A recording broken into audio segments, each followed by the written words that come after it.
Hi there, I'm Heather of heatherlevonjensen.com, and I'm reading from my book, When I Grow Up, I'm going to Have So Much Amnesia. Chapter 18, A Speck of Proof is All I Need. My son and I looked forward to collecting the mail each morning.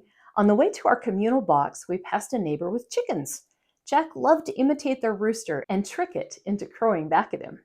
One morning, as I pushed Jack along in the stroller, I saw a big yellow Labrador trotting along the frontage road.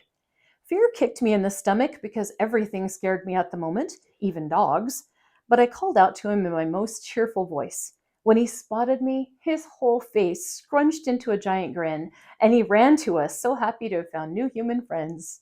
His fur was damp with dew, and I wondered if he'd been out the whole night. I grabbed his thick woven collar and took him with me to the mailbox. Along the way, we found a piece of baling twine to use as a leash.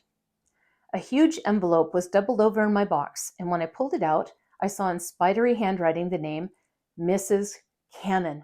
It took everything I had not to tear it open on the spot, but the dog was watching me with his big brown eyes like melting chocolate. I needed to get him home. His dog tags told me he lived 2 blocks down and 5 across. He didn't even try to sniff the utility poles along the way, but walked with perfect manners right at my heel, so I knew this was a beloved pet. Not a Nursat security guard like so many other dogs in the trailer park we lived in. I was glad I'd found him. It's curious, but dogs don't seem to understand the idea of home. Maybe they just think home is where the pack gathers.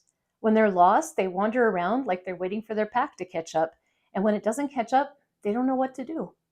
I wondered how long he'd been waiting for his family to catch up with him.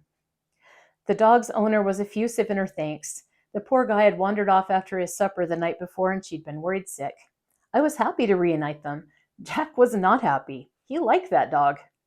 When we finally got home, I headed straight for the couch to feed Jack and opened the envelope. Mrs. Cannon's letter explained that Dr. Cannon had passed away some time ago.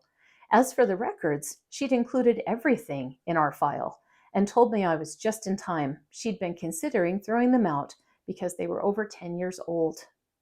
All of my family's records were stuffed in that envelope. I dug through the stack with one hand and held Jack with the other until at last I found my own. My fingers flexed and crushed the pages when I saw an entry made a month before my 4th birthday that read, treated for anal fissure, approximately 1.5 inches long. I burst into tears, so relieved to have evidence of the events in my flashbacks at last. Jack patted my arm, confused but compassionate, and I smiled. At last, I had proof.